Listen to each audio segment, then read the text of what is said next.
Bueno, bienvenidos nuevamente a Estrategia y Poder. Hoy tenemos un programa de hispanidad, ¿no? Europa en relación con Hispanoamérica, influencia sí o no. Para eso lo tenemos a Gustavo Bueno, que es un filósofo español, presidente de la fundación de su mismo nombre, relacionado con su padre, la Fundación Gustavo Bueno. También lo acompaña Patricio Olons, que es periodista, Historia con Patricio Olons, es su programa y su blog, lo pueden seguir en las redes. Vamos a un corte. Obviamente nuestros participantes estrella habituales, Enrique Venturino y Horacio Ricciardelli. Un corte y vamos a nuestro programa.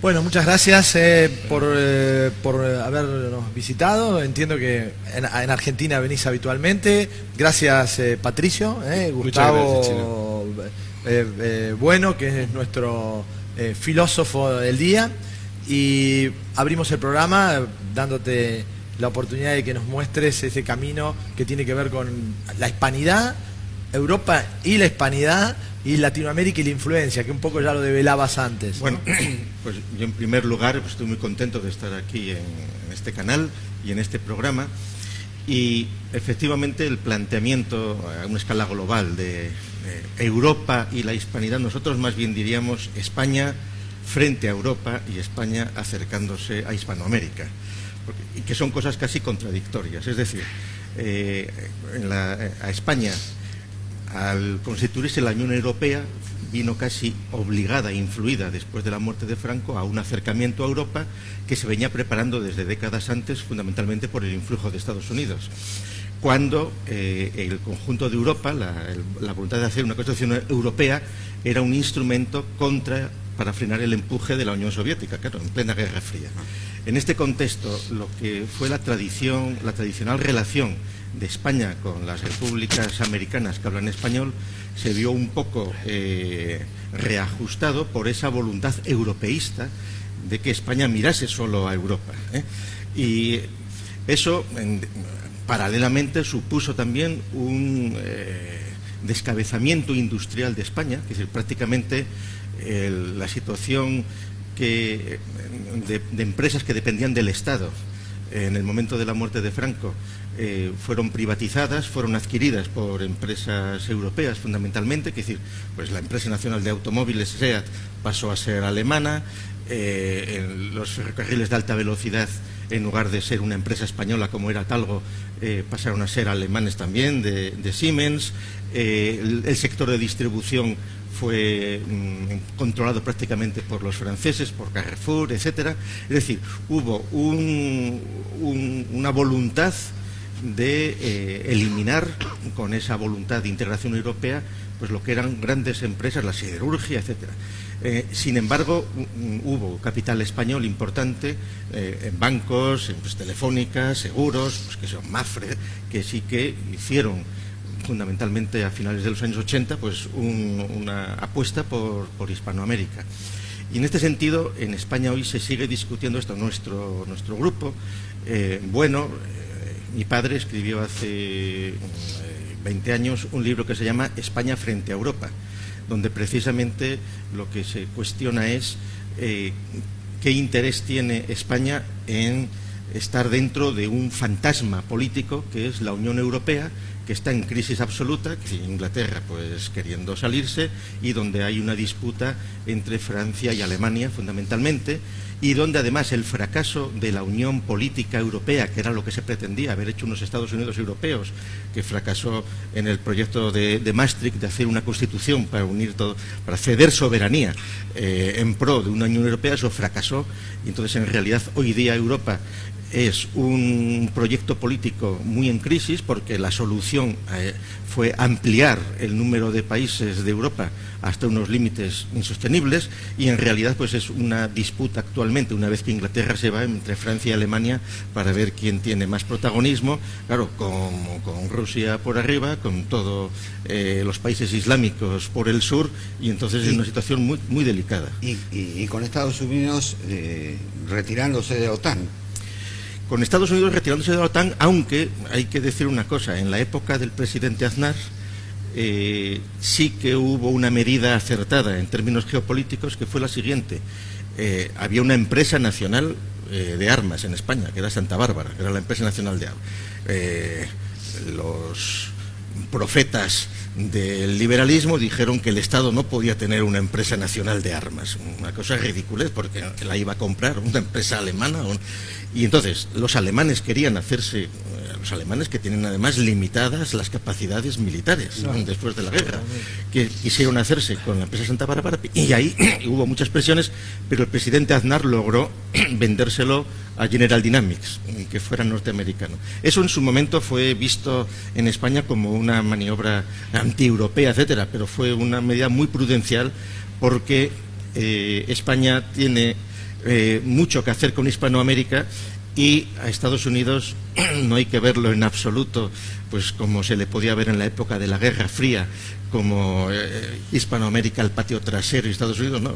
Hay una dialéctica que con las décadas va avanzando, y que de hecho la cantidad de población norteamericana que habla español determinará que en unos años las relaciones de poder efectivas, culturales y lingüísticas con Estados Unidos van a ser muy grandes, al margen de la situación absurda que el presidente Trump ha definido, de que Estados Unidos esté asumiendo la seguridad global sin que la OTAN contribuyan otros países europeos, y además hablando mal de Estados Unidos. Claro, pero ahí también está el problema de, digamos, de Occidente. Normalmente nosotros tenemos una cultura eurocéntrica, ¿sí? Y que empieza con Grecia, Roma y todo el desarrollo del capitalismo, ¿no es cierto?, hasta llegar a nuestros días. Y ese eurocentrismo incluye la protección, la macroprotección de los Estados Unidos. En nuestro criterio siempre hemos dudado de que Occidente sea muy afín a Estados Unidos desde el punto de vista filosófico. Me parece, yo creo que lo que dice Gustavo, me parece que es como que van cambiando las situaciones políticas. Me parece que el Estados Unidos de Trump es muy distinto al de Barack Obama, y hoy creo que la población hispanohablante del sur de Estados Unidos podría ser un puente de entendimiento entre el Estados Unidos típicamente anglosajón e Hispanoamérica. No, podría ser, si se aprovecha. Bueno, ¿no? Y hay otra cosa, vamos a ver. El Occidente, al que bien se refiere, en realidad es un trasfondo, sí, de origen griego o romano, pero fundamentalmente es cristiano. Es decir, lo que somos es todos cristianos. Y entonces ahí la diferencia radical es católicos y protestantes. Correcto. Entonces, quienes hablamos español mayoritariamente somos católicos, aunque no seamos practicantes, aunque no seamos religiosos, mientras que los anglosajones son protestantes. Esa es la diferencia radical. Y la controversia sigue hoy. Y sigue hoy, porque además eso supone unas concepciones de civilización totalmente distintas, es decir, claro, filosóficas y morales. Es decir, el individualismo, claro, es típicamente protestante, claro, mientras que el catolicismo es más cooperativo, es más comunista, es más socialista, es más igualitario. Sí. Ahora, Gustavo, con esto que hablas del individualismo, ¿no?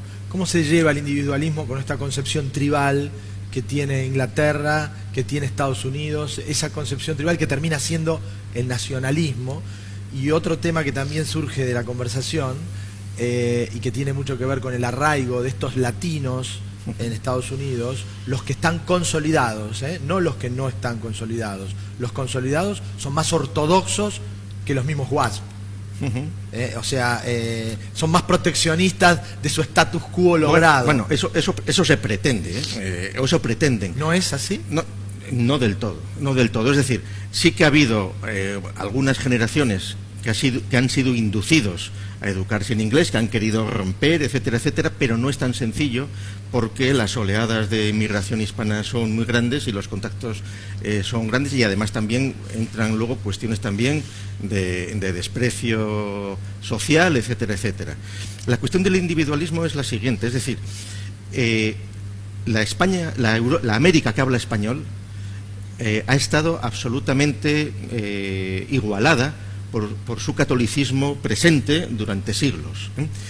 La voluntad fundamentalmente después de la Revolución de Octubre en la Unión Soviética, temerosos los ideólogos norteamericanos de que el siguiente lugar donde se podía producir una revolución proletaria sería Hispanoamérica, y cuando en los años 20 empieza una propaganda masiva desde la Unión Soviética, lo que deciden es comenzar una propaganda en contra, traduciendo la Biblia a todas las lenguas indígenas que pudiera haber.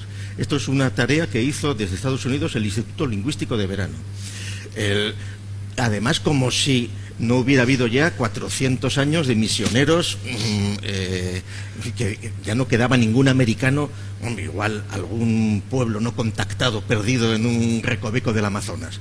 Pero vamos a ver, tras 400 años los misioneros católicos habían hecho una labor por todo el mundo.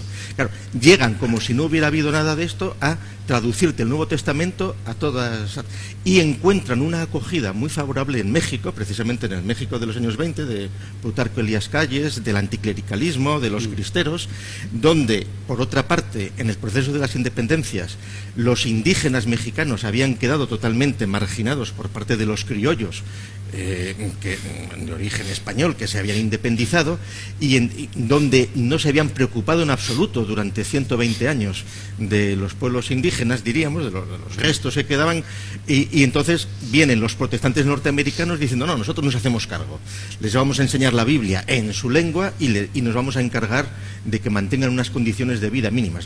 En México lo vieron de manera maravillosa, dijeron: mira, estos locos norteamericanos nos van a resolver este asunto. Claro, ¿qué ha traído eso consigo? Que la cosa ha ido avanzando, y entonces, si ustedes entran en Internet, en las páginas del Instituto Lingüístico de Verano, el SIL, Summer Institute of Linguistics, que es una organización norteamericana, que han traducido el Nuevo Testamento a 1100 lenguas del mundo, Y entonces estos y tienen una página de Internet que se llama Ethnologue, donde es el catálogo de todas las lenguas que se hablan en el mundo. En México estos señores te dicen que se hablan 300 lenguas en México, cuando en realidad el 95%, 98% de la población mexicana habla español. Pero ¿qué voluntad tienen? Fragmentar la unidad de la nación mexicana en un montón de grupos, fundamentalmente en las zonas menos urbanizadas, lo que fue Chiapas, La Candona, todo esto, y donde a todos esos grupos, que además en muchos casos no son ni mexicanos tradicionalmente, sino que son guatemaltecos que se han ido escapando allí. ¿Cuál es la influencia de la masonería en este cuadro de situación ideológico? ¿Han notado ustedes? Vamos a ver, es que hay que distinguir la masonería dónde, cuándo y en qué. Es decir, por ejemplo, la masonería en España, después de la Guerra Civil, prácticamente no tiene presencia. Quieren organizar unos grupos masónicos recientemente, pero que es una cosa puramente testimonial. En su inicio hubo algunos grupos que querían reorganizarse como logias para poder reclamar patrimonio inmobiliario que les había sido retirado a las logias, pero tampoco lo lograron. Apoyaron declamatoriamente el separatismo catalán. Apoyaron declamatoriamente pero vamos a ver, pero no han llegado a cuajar. En España ahora existen un montón de logias, muchas son socialdemócratas, pero que ni siquiera los siempre propios, unidas al liberalismo. Sí, pero que ni siquiera les hacen caso. Es decir, que es gente que está ahí queriendo rescatar algo que no existe. Otra cosa es la masonería francesa, que sí que tiene una importancia ahora más importante, porque viene a ser como la mezcla nacionalista francesa que está por encima de los partidos. ¿Y la inglesa? No, los ingleses pero en Inglaterra estamos todavía, en Inglaterra estamos en el antiguo régimen. O sea, Inglaterra no ha habido una revolución moderna y la reina de Inglaterra sigue siendo la papisa, la jefe de la iglesia anglicana, ¿no? Yo, Gustavo, bueno, como veterano de guerra, de Malvinas, y un profundo investigador de historia de los ingleses, Alfredo Libre y demás, que no viene al caso pero en España durante la guerra de Malvinas hubo sectores, sobre todo populares, que estuvieron con la Argentina. No así, digamos, sectores políticos que por conveniencia de la Unión Europea y otras hierbas ¿no es cierto?, no estuvieron a la altura de las circunstancias. Cómo todo esto que está pasando, inclusive del aislacionismo espléndido de Inglaterra, yo le llamo así porque es historia de más de 500 años, Inglaterra siempre estuvo separado del continente, las veces que se arrimó fue para sacarle provecho al continente europeo, ¿no es cierto?, y en la cual hay cosas que no me cierran, como el proclamador, el autor, el mentoautor de lo que es el Brexit, que ahora es primer ministro, ¿no es cierto?, que justamente Johnson, Boris, hizo todo lo posible para separarlo, pero que ha hecho también declaraciones con respecto a Malvinas, que yo estoy hace años en contacto con grupos que reclaman el Peñón de Gibraltar, sí, claro, ¿no es cierto?, que son situaciones valederas, no son iguales, pero son valederas a la hora del reclamo de soberanía.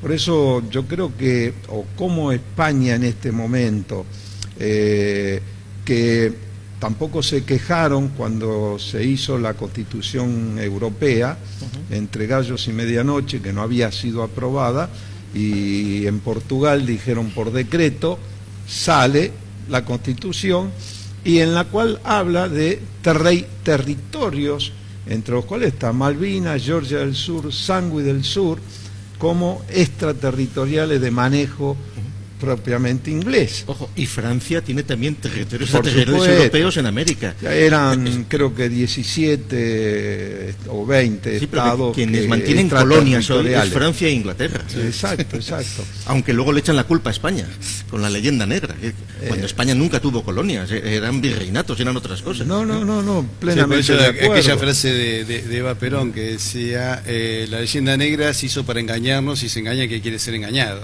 ¿cierto? Por eso, ¿cómo lo están viviendo ahora en Mira, España con sí, todo esto del Brexit, que ahora están esperando, creo que dentro de 2 días son las elecciones decisorias, sí o sí, o rompe o vuelve o no sé, porque ya todos los síntomas... Mira, en España la confusión ideológica con respecto a los ingleses es absoluta, porque algunos, como los ingleses, cuando la invasión de Napoleón ayudaron a España, pues claro, fue una ayuda a puñaladas. Es decir, los ingleses no hay que olvidar que está Jeremías Bentham en Londres escribiendo constituciones para las repúblicas americanas, que el Foreign Office las traduce al español y que las trae Santander, que las trae Bolívar, que las traen aquí, todas las independencias americanas fueron tuteladas por Inglaterra, ¿eh? El mexicano... ¿cómo se llama? Fray Servando, que un dominico medio alucinado, que quería criollo, que quería independizarse de España, que sostenía además, y esto es un argumento muy bonito, que México no le debía a España ni el cristianismo, decía, porque ya había estado el apóstol Santo Tomás en el siglo I predicando en México. Y entonces que lo que decían los ideólogos españoles de que los españoles habían cristianizado a México, que no era así, porque ya el apóstol Santo Tomás había estado allí. Y entonces Fray Servando, en 1893 o 94, 1700, perdón, bastantes años antes de la invasión francesa, al poco de la Revolución Francesa, sostenía que la capa de la Virgen de Guadalupe en realidad era la tilma de Santo Tomás, del apóstol que había estado en el siglo I. Claro, cuando el arzobispo y el virrey escuchan aquello, cogen a Fray Servando, lo meten en un barco y lo mandan a España 10 años a un convento preso. Al cabo de un año Fray Servando se escapa, va a Madrid y allí no le hacen ni caso. Entonces el hombre, que tenía una imagen de Europa idealizada y de Roma, va a ver al Papa, y cuando llega a Roma se le cae el alma a los pies. Claro, él venía de la ciudad más importante de la cristiandad entonces, que era la Ciudad de México. Llega a una Roma totalmente decadente y le encuentra lleno de cardenales corruptos, de prostitutas, no le hacen ni caso, y el hombre prácticamente queda totalmente descompensado y se va a Londres a escribir la historia de la revolución de la Nueva España, al servicio de Inglaterra. Y luego, cuando vuelve a México, donde le tienen por un prócer, propone romper con la Iglesia de Roma y hacer la propia Iglesia católica mexicana. Y hace, quiere decir, que ahí las confusiones son grandísimas. Ahora, ¿qué sucede? Pues que Inglaterra tiene un control mucho mayor de lo que parece en España. Es decir, los historiadores de la historia de España más prestigiosos actuales son ingleses. O sea, quienes están escribiendo los relatos históricos son ingleses. Y les voy a decir más cosas. Hay 2 o 3 asociaciones o grupos de estudios estratégicos y geoestratégicos. Uno depende del Ministerio de Defensa y los otros 2 son privados. Uno es privado del todo, el grupo de estudios estratégicos, y hay otro que es un 80% privado y un 20% lo aporta el Estado. Pues, y que se llama el Instituto Elcano, que seguramente lo conocen de haber... Bueno, pues el director del Instituto Elcano es inglés.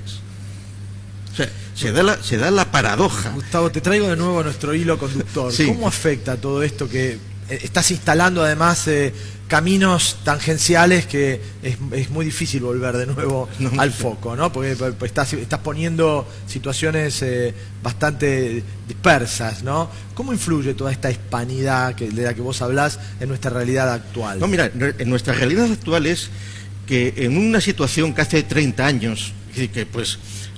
Todavía cuando fueron las Malvinas todavía existía la Unión Soviética, todavía se suponía que había un mundo bipolar y donde estaba Inglaterra por ahí culebreando y aprovechando esas dificultades.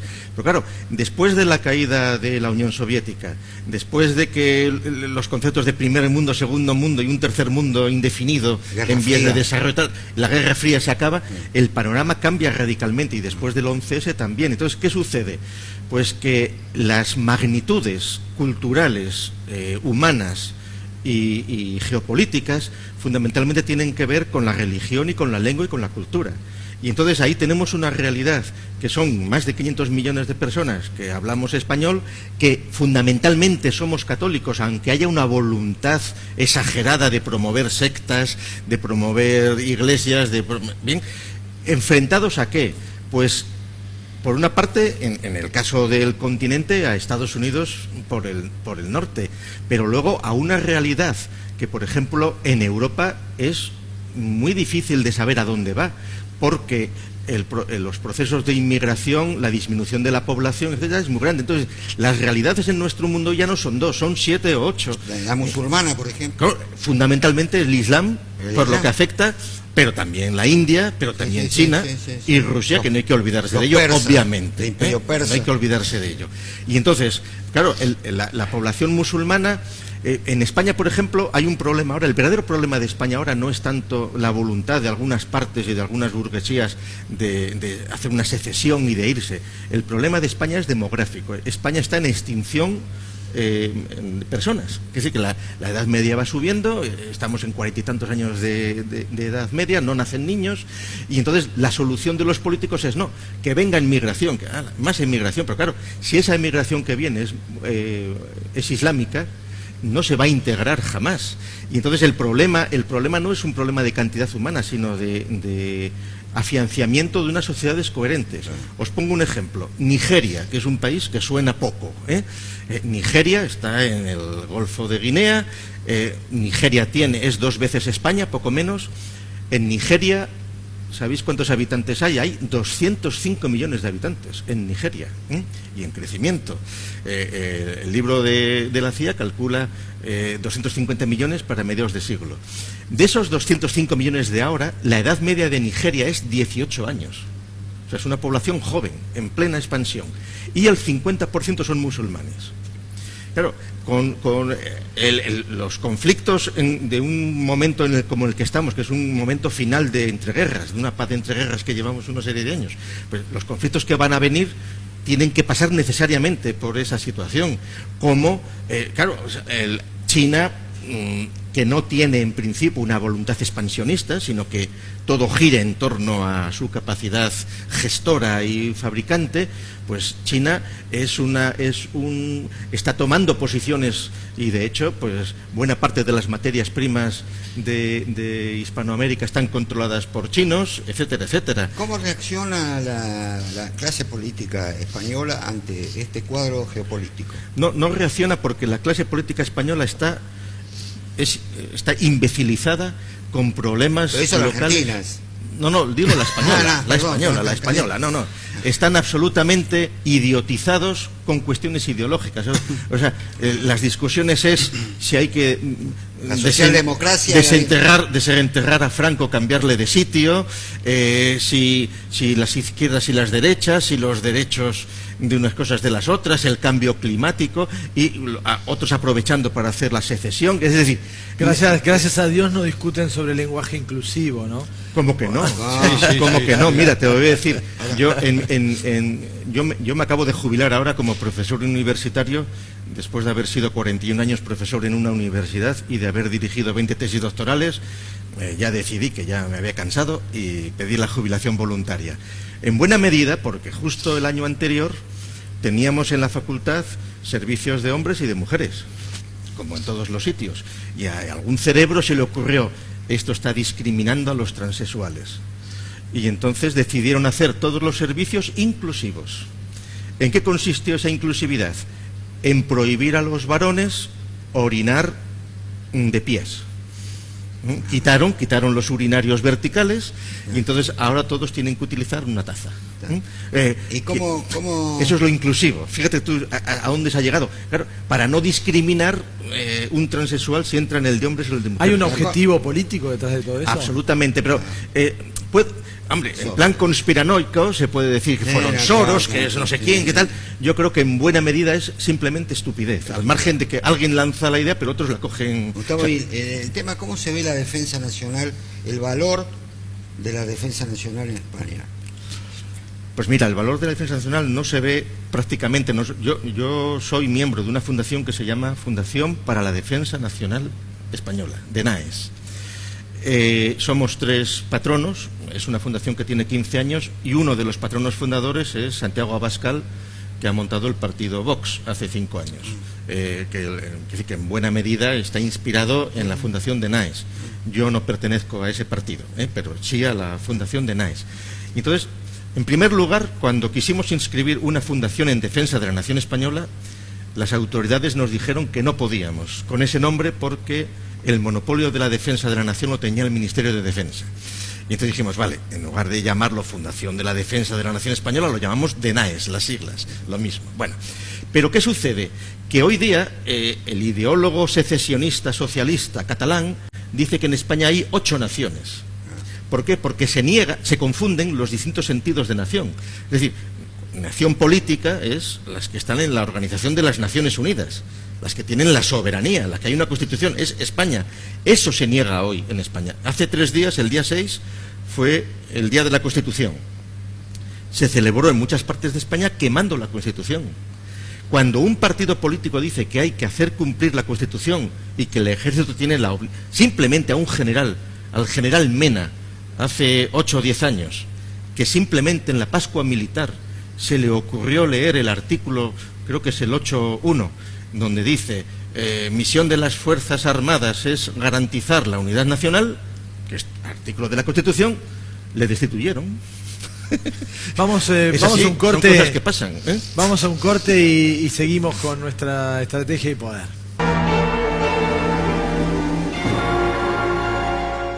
Vamos a, 2 temitas que me gustaría instalar. Uno de la mano de Patricio, que en un principio y antes del programa empezó a desarrollar la idea del por qué hay que recuperar esta relación con la hispanidad. Y por otro lado, una consulta que te hago, me vas a corregir si estoy en error. El año 2020 muchas naciones de origen árabes y musulmanas festejan la tolerancia, el año de la tolerancia, porque entienden que en España, 700 años de convivencia árabe, existe una primera etapa de convivencia árabe y una segunda etapa. La primera etapa se puede llamar árabe y la segunda etapa mora, y que es distinto, ¿no? Para mucha gente es distinto. Entonces, esa tolerancia que al principio se sostuvo, donde se mantuvo la iglesia católica, la iglesia judía, después en la segunda etapa no se sostuvo, y ahí disparó la guerra. Vos me vas a... Sí, no, te lo voy a reconstruir un poco. Bien, sí. a ver. No, mira, vamos a ver. Primero, la mayor parte de los maometanos que participaron en la conquista de España no eran árabes. Es decir, árabes son los de Arabia. Aquí se juega con la trampa de la raza árabe y de la lengua y de la religión. Entonces se calcula que en todo el proceso de la conquista española por parte de pueblos islamizados, como mucho hubo 25.000 árabes de Arabia. Y el resto, hasta 400.000 o medio millón, eran pueblos norteafricanos islamizados, que, digamos, en plan suprematista, racista, prefieren llamarse árabes. Son los que nosotros conocemos como moros. Moros. Y entonces, lo de árabe y moro es una distinción totalmente artificial, reciente, tal como tú lo has expuesto, que tiene unos componentes, y luego, por otra parte, es falso. Es decir, esa tolerancia y luego la intolerancia... Príncipes árabes se están promoviendo. Sí, claro, pero vamos a ver, pero príncipes árabes que lo están promoviendo porque ahora en el 2020, precisamente, es la Expo Universal en Dubái. Exactamente. Y entonces va por ahí, ¿no? Si eso me lo tiene conozco. mucho que ver.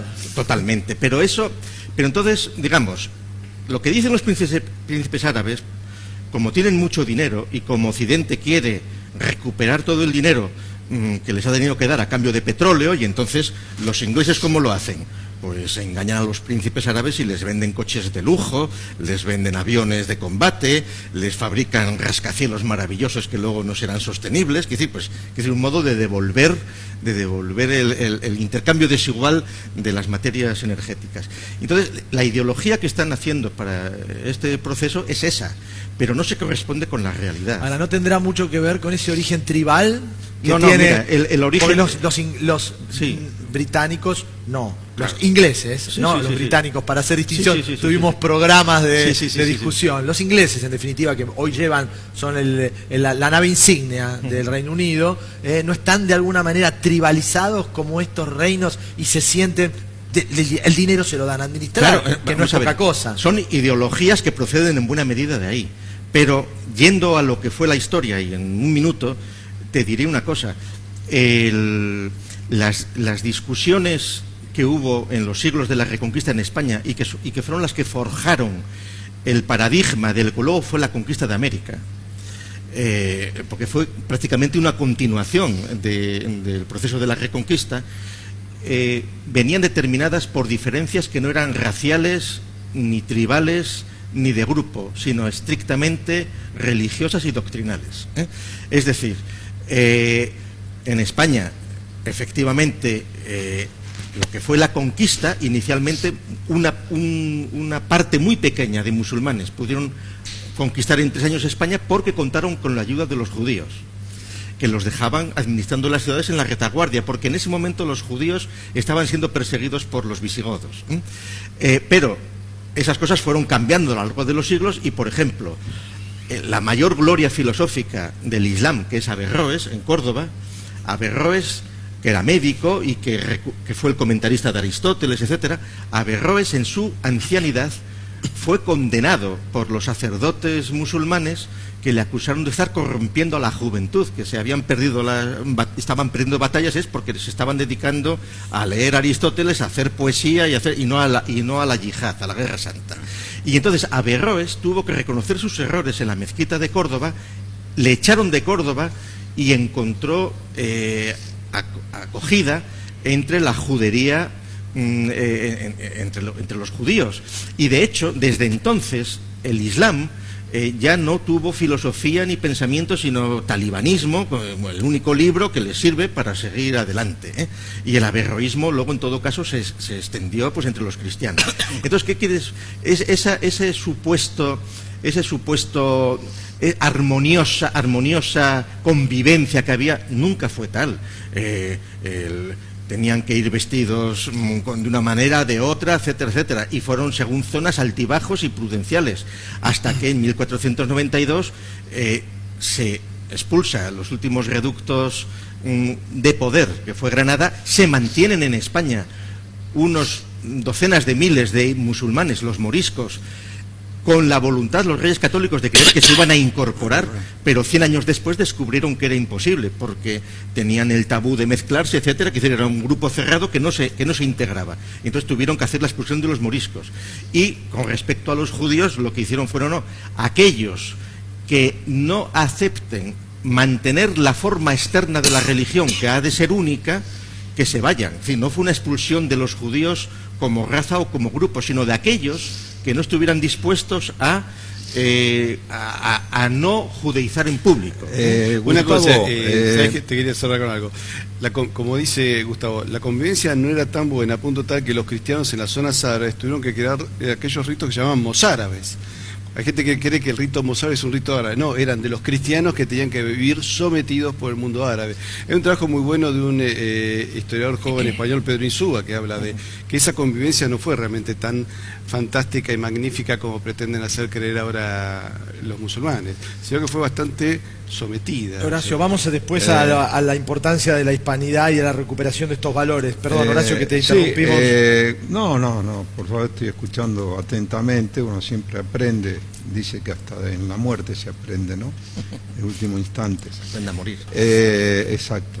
Pero, Gustavo, ¿vos no crees que América en general, América hispánica o hispanoparlante, con lo que significa la lengua, la religión, la cultura, la descendencia,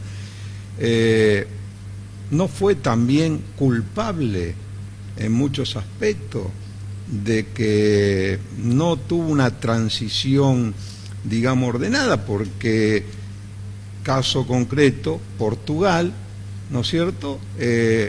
Brasil no tiene guerra de la independencia, manda al príncipe heredero que se haga cargo y no pasan por lo traumático de esa guerra de la independencia. Ahora, creo que ahí hubo una ceguedad de España, ¿no es cierto?, en querer, digamos, de alguna forma no reconocer muchas cosas que se estaban viniendo, y sobre todo el accionar de Inglaterra sobre Portugal, y no supo accionar a tiempo. Ahí la política de Inglaterra con respecto a Portugal. No, pero es que, vamos a ver, ahí yo matizaría lo siguiente. Dices, no hubo España se Berta, no, es que España era todo el imperio. Es decir, no había una metrópoli. Es decir, quienes hicieron las independencias fueron los criollos. La metrópoli. El caso de Argentina, efectivamente, es un poco distinto a lo que sucede en México, en Colombia, etcétera, porque Argentina, la mayor cantidad de población y de migración, pues es del siglo XIX, es posterior. Porque sí, que el caso del Río de la Plata, etcétera, pues reviste unas características peculiares con respecto a lo que es Perú, a lo que es Colombia, a lo que es México, que tiene sus matices. Pero fundamentalmente las independencias las organizan españoles, criollos, que inicialmente, no hay que olvidarse que lo hacen frente a la invasión francesa y gritando viva Fernando VII y contra lo que se vislumbra que puede ser el cambio del antiguo régimen. Y entonces, lo que no hay que olvidar es que España, que en el siglo XVI-XVII, bueno, lo primero, la reforma protestante en buena medida viene determinada por el descubrimiento de América. España no planificó descubrir América, eso fue una casualidad, hay que repetirlo. Colón se murió sin saber que había descubierto América. Es decir, después de la caída de Granada, si Isabel la Católica financian la expedición de Colón, es porque estratégicamente se pretende encontrar un camino para llegar a los turcos por detrás, para seguir la guerra contra los turcos. Obviamente nadie sabía que había un continente en medio. Cuando aparece el continente, se plantea un problema político, ético, y entonces vamos a seguir, porque el proyecto era ir persiguiendo al Islam todo el norte de África y poder mandar tropas por detrás para que no se escaparan de Turquía hacia China, y entonces hacerles un sándwich y derrotar definitivamente al Islam. Claro, entonces el problema moral que se plantea, y eso fue en los años 10 del siglo XVI, es, oye, es que ha aparecido América y aquí hay un montón de pueblos y de gente. Primera solución que dan algunos teólogos, no serán hombres, porque siguiendo la Biblia, como no tienen la cruz y como no conocen aquello, como el Nuevo Testamento, nuestro Señor Jesucristo dijo, hice predicar a todos los pueblos de la tierra, si no han ido, es que no son hombres, porque si hubieran sido hombres se hubieran ido. Este argumento es el que luego cogerán, ojo, los protestantes para justificar las hecatombes de los indígenas en el norte de América, etcétera, etcétera. En España no, inmediatamente dicen, no, tienen sociedad y hablan, son hombres. Dejemos el problema de armonizar el relato bíblico con la realidad. La esclavitud. Claro, eso es distinto. Porque eso es distinto. Entonces, para terminar esta idea, deciden que es prioritario cristianizar a los indígenas americanos que intentar convencer a los que ya han sido renegados, como son los musulmanes. Y entonces se abandona la lucha contra el Islam y se centra todo el esfuerzo en cristianizar y en culturalizar el nuevo mundo. Gigante mundo nuevo. El nuevo mundo. Vamos a un corte y seguimos después acá con Patricio para develarnos un poco su visión sobre por qué tenemos que recuperar esta perdida, quizá, hispanidad. Un corte y seguimos. Bueno, de nuevo en Estrategia y Poder. A ver, Patricio, es importante recuperar esta hispanidad. Es que en realidad no lo hemos perdido desde el punto de vista de que seguimos hablando español.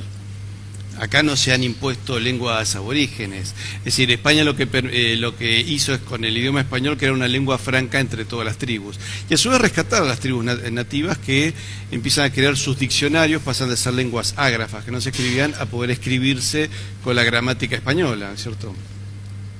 Y después, pero yendo ya a este siglo XXI, es un siglo XXI de muchísimos conflictos, ya los estamos viendo. Vamos a ver en los próximos 20 o 30 años si el grandote del barrio es China o es Estados Unidos, y en cuál va a ser la potencia que prevalezca. Pero a su vez tenés otros conflictos, como decía Gustavo, el Islam es otro conflicto y además es está infiltrado con distintas líneas y tiene conflictos entre sí y tiene distintas posturas. Y después tenés, además de China, Estados Unidos y el Islam, bueno, hay una situación crítica en Medio Oriente, si Israel va a poder o no sostenerse en ese ambiente. Y después, bueno, tenés una Europa que no reencuentra su camino. Te falta el grandote del barrio nuestro, que es católico, y que es mayoritario y no habla español. Y Brasil. Bueno, pero la cuestión es el siguiente. ¿Qué vamos a hacer nosotros para enfrentar esos conflictos del siglo XXI? Separados, nuestros países son muy débiles. Y estamos debilitados porque estamos separados. Eso en su momento lo planteaba Jorge Alvarado Ramos o Manuel Ugarte. Bueno, nosotros necesitamos sí o sí, de alguna manera, reunificarnos o vía confederación, o ya sea en un Estado, o parcialmente, pero tenemos que tener políticas comunes, tenemos que tratar de tener una moneda común, tenemos que tratar de compatibilizar nuestras Fuerzas Armadas, nuestro sistema de investigación, pero tenemos que presentarnos como un poder cada vez más unificado. Esto se ve en la Guerra de Malvinas, donde la cantidad de países hispanoparlantes vienen a ayudarnos. Acordate, Guatemala, Dominicana, Cuba, Venezuela, Perú ofrecen sus Fuerzas Armadas completas, Nicaragua también ofrece todo el arsenal que tenía disponible. Tenés miles de voluntarios de Paraguay, de Bolivia, de Perú, de Ecuador. Entonces, hacemos una síntesis.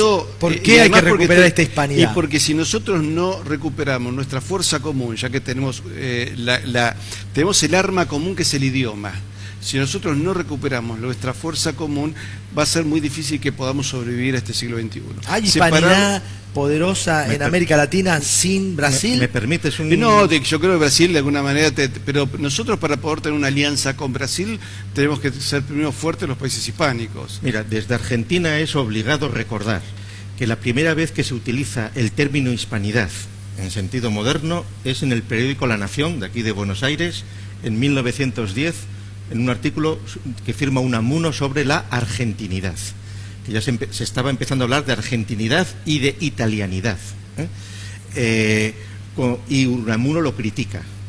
Dice que estas fragmentaciones, aquí en todo caso habría que hablar de hispanidad, dice Unamuno.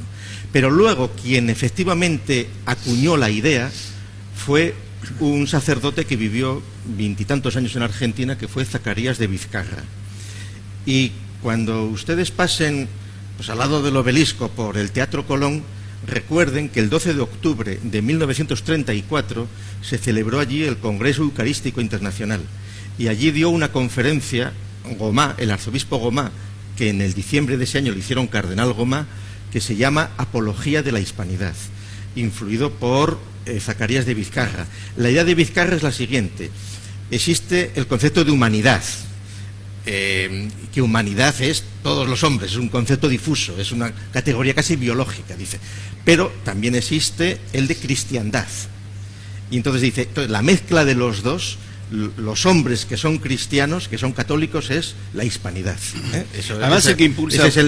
y entonces, ¿por qué hay que hacerlo? No, no hay que hacerlo. Podemos no hacerlo. Podemos hacer caso de lo que quieren nuestros enemigos, y nuestros enemigos son los ingleses, y son los franceses, y son los alemanes, que fundamentalmente los más cercanos, en el caso europeo, pero que son los que han influido y están influyendo continuamente, que son los mismos que en los años 20 quisieron que en Argentina el español no fuera la lengua oficial, y quisieron potenciar el lunfardo y el famoso lunfardismo, porque Argentina es el único lugar donde en aquellos años había más población inmigrante que no era hispana, que eran alemanes, que eran turcos, que eran italianos, que eran griegos, que había, de todos los sitios. Eran más que los hispanos. Sin embargo, claro, las leyes, la literatura, las instituciones estaban hispanizadas, y era imposible que todos se pusieran a hablar griego o italiano o alemán. Y claro, pero el intento fue hacer un idioma nuevo, el lunfardo. ¿Por qué? Para no ser españoles, que es parecido a lo que han querido los norteamericanos en Estados Unidos, potenciando el Spanglish, que es otra fantasía, que no lo habla nadie, que es unas mezclas. Hay un libro muy interesante de un amigo nuestro, un abogado, que es el doctor Luis Rodríguez, que habla sobre el tema del ADN de los argentinos. Argentina en un laberinto, se llama. Claro. En un laberinto, no tiene salida, y analiza cuál es el ADN nuestro. Por eso lo interesante es qué aporte al ADN argentino ha hecho España. Y bueno, creo que lo que ha hecho es, nos ha dado el alma concreta, ¿no es cierto? Es decir, España, que nos trae, con el idioma nos trae una lengua unificadora, y después nos trae el orden romano, la filosofía griega y la fe de Tierra Santa. Así que eso es lo que en el fondo somos. Por eso lo que dice Gustavo es muy interesante. Cuando tratan de borrarnos el idioma, tratan de matarnos el alma. Por eso, a raíz de Zacarías Vizcarra, el gran impulsor del 12 de octubre es Hipólito Yrigoyen.